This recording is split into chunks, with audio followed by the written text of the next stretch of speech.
I think Fosi realized how successful were the ZA3 and V3 and realized that there is a missing link there. A missing link of quality, affordable DAC that will perfectly fit in that equation for a fantastic sound on a budget.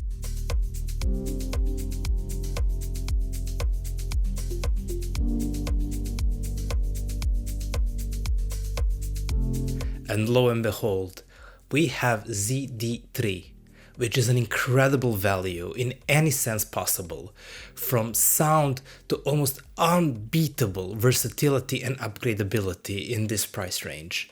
Yes, ZD3 is another amazing entry in Fosi lineup, and we will see how well it fares against competition and similar devices. It is an ES Saber 9039 chip, which is now very common in DACs in this price range, especially new ones. And with an amazing price range of $180, it is really going strong and making a strong case for itself.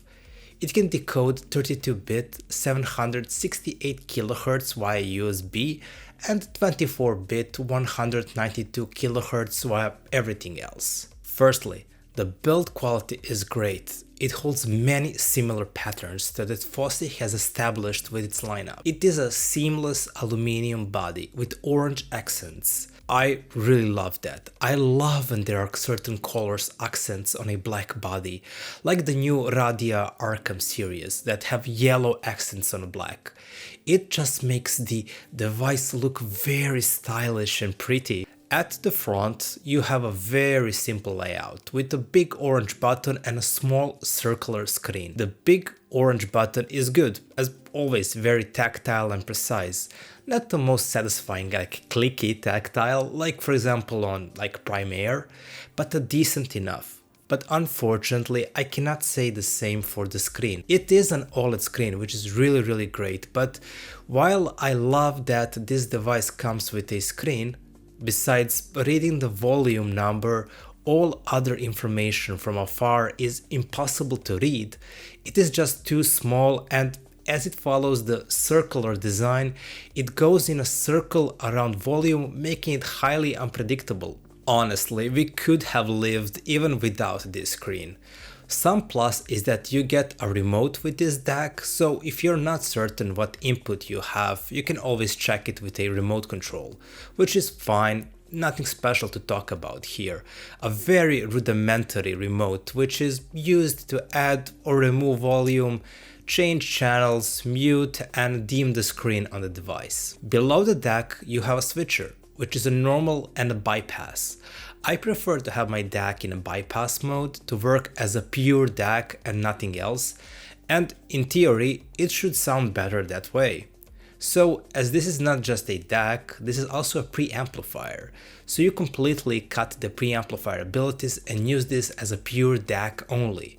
It is a great add-on and something we are going to talk a little bit later in how Fosi constantly allows experimentation, self-tailoring to most suits your needs. But the absolute amazingness comes in the back. Fosi gave us an incredible variety of inputs and outputs that is just amazing at this price level. You have your typical analog RCA out, and you also have a balanced out. In my opinion, this is the best way to connect to this device if your amp or some similar device have unbalanced input. You have trigger in and out, Bluetooth, coaxial and optical in. And yes, Fosi, thank you a lot for this. It also has HDMI ARC in, and I shouldn't probably forget that it also has a USB-B input. This much versatility opens many doors for this DAC. It allows it to become a hub and a bridge for many devices, and sort of like interconnect between them. This is all you get for $180, an incredible add-on to any system you might have. It makes everything from your TV, CD player, music streamer, Sony PlayStation just sound top tier.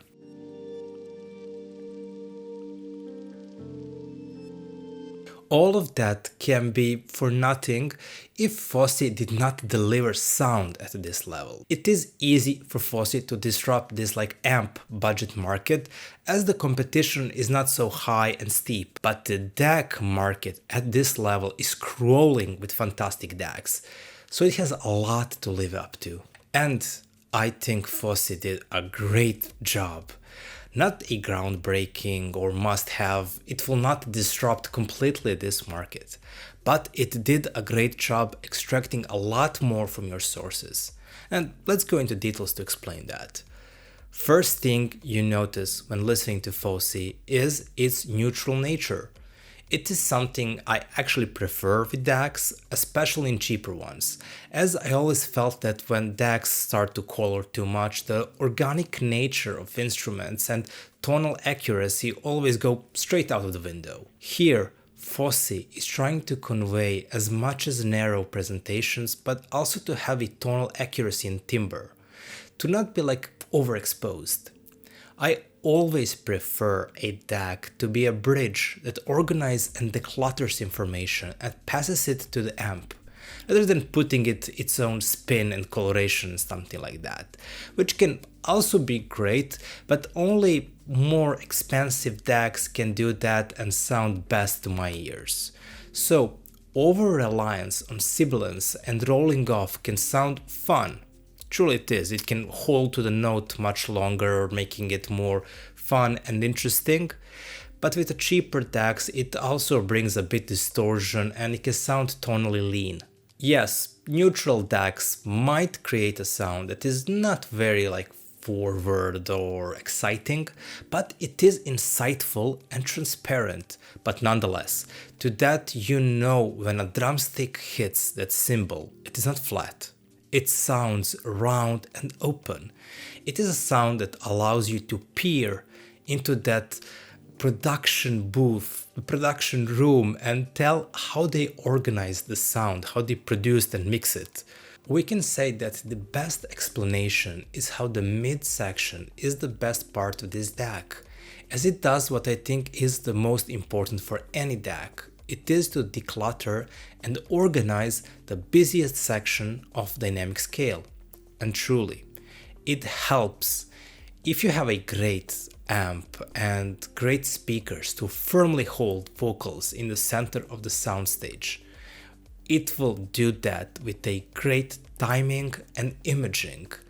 Vocals have nice inflection where it is detailed and well separated from others. There is a certain shyness to it, a bit reserved nature like this.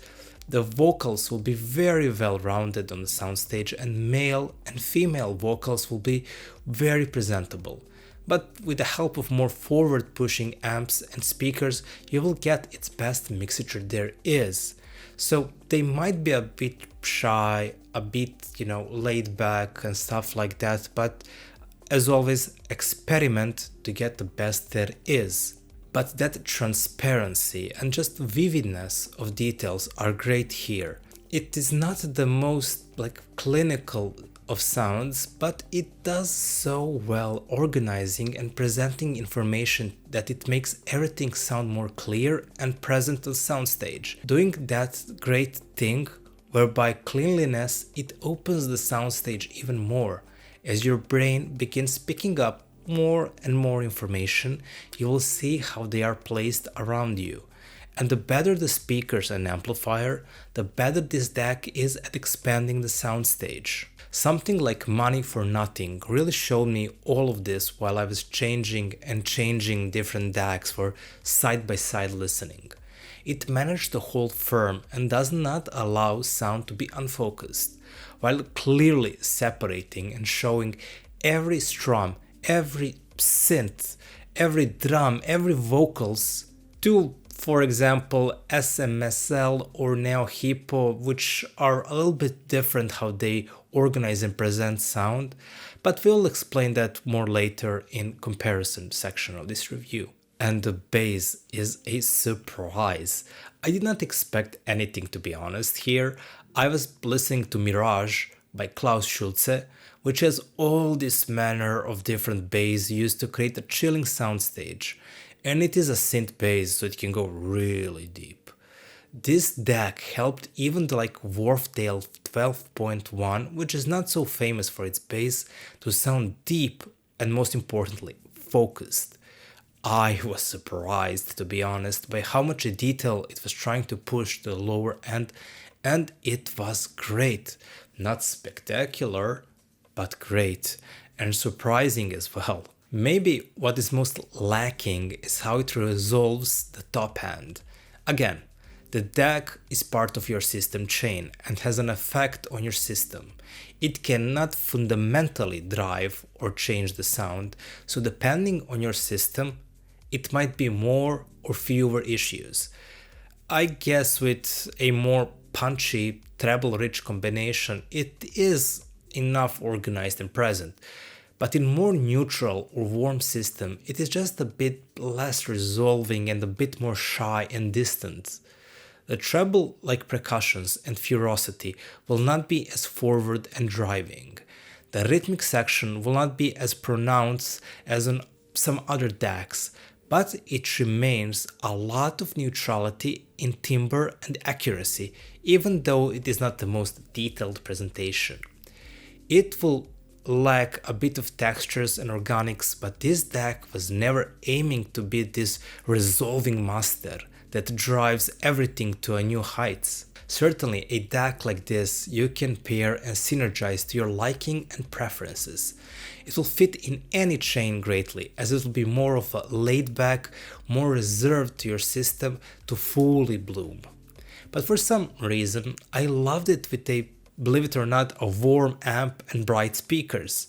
So it is a cocktail that kind of elevates many issues that this DAC have and creates the best of both worlds. You can also use a full-on treble-rich system for this DAC as well. It will work great anyway. And even in a relaxed, balanced system, this DAC can integrate inside that kind of system. Both my favorite combination is a warm amp, treble-rich speakers, and that is my recommendation.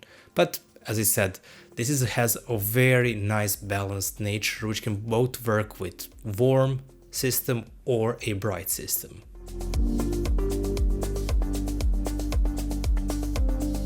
Let's go side by side with a few great DACs to test its quality against the competition. Firstly, against cheaper competition. Neohipo DC10 is a great small pure DAC with the same chipset as Fosi. It costs around almost $80 cheaper. It is a much smaller device that can hide and fit in any table and system configuration. But one thing that instantly goes for Fosi is how versatile with inputs and outputs and preamp Fosi is. Something small Neohipo could never match. But the Neohipo holds well in the sound department, as it is much more resolving and forward sounding. It is even in some instances more detailed and textured, and it sounds more rhythmically cohesive and fun.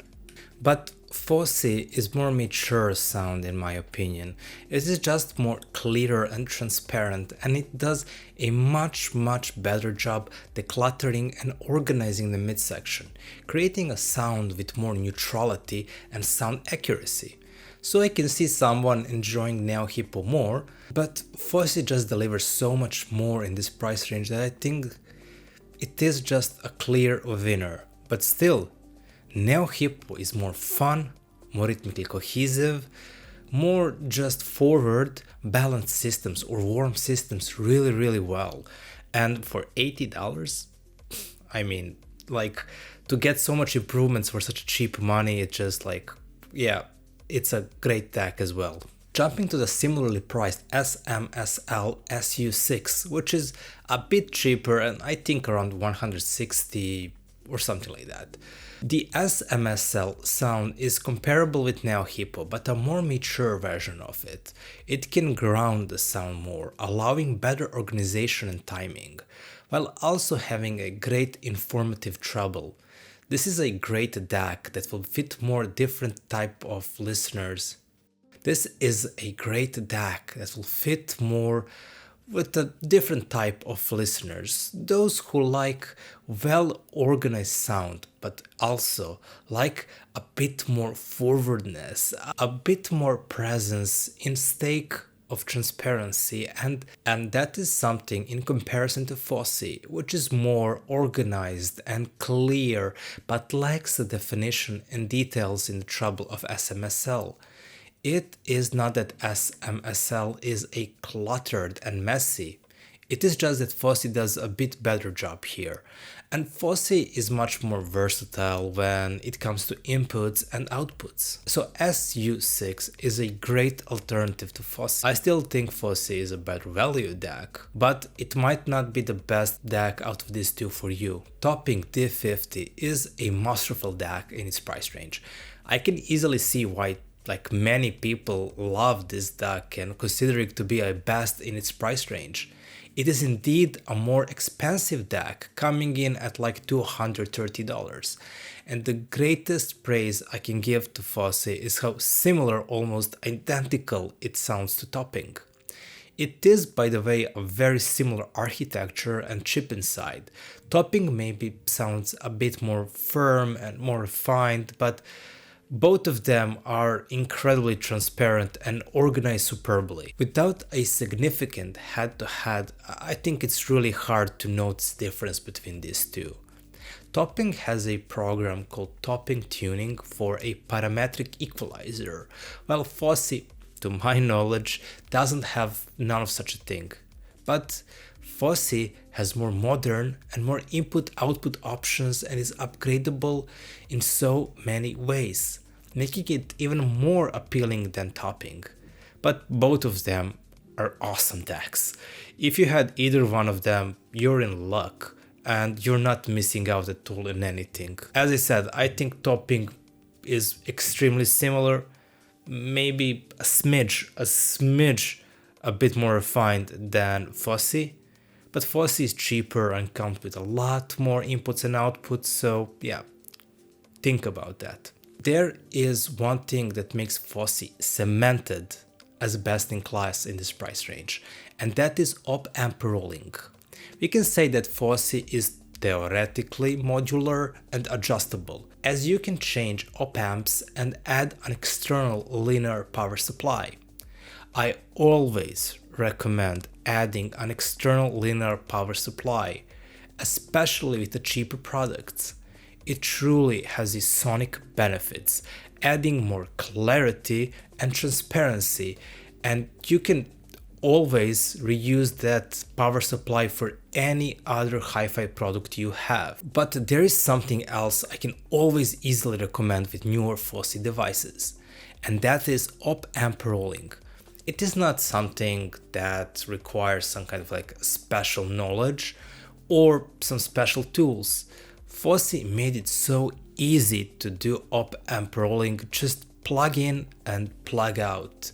Op-amps built for Fosi. It is easy as that and only for a few extra dollars. You can see some improvements in sound or just to see the sound signature changing more to your liking.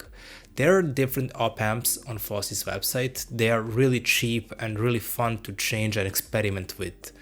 I really highly recommend that. And not just that, it shows that there is no DAC currently that rivals Fosi with sound, modularity, and just inputs and outputs, making it truly a class leader. So experiment, try different things, and yeah, you just might learn few things down the road. Especially you might discover what kind of audiophile you are down the road. And what more to say, it is another great win for Fosi, who consistently pushes boundaries on what you can get in a more budget-friendly price range. Its greatest strength is its impressive inputs and outputs, allowing this DAC to become an entertainment hub for your room. And that is followed by sound, which rivals other class leaders in its price range, with great emphasis and future thinking about upgradability and modularity. That modularity, combined with incredible versatility, truly pushes it into territories that not many DACs can now reach at this level. It is incredibly talented in organizing sounds to be clear, precise and transparent, adding more push in extending soundstage and providing a more organized and quality signal for your amp and other hi-fi gear. Truly a big recommendation on my side. Keep daydreaming and see you in the next video. Bye!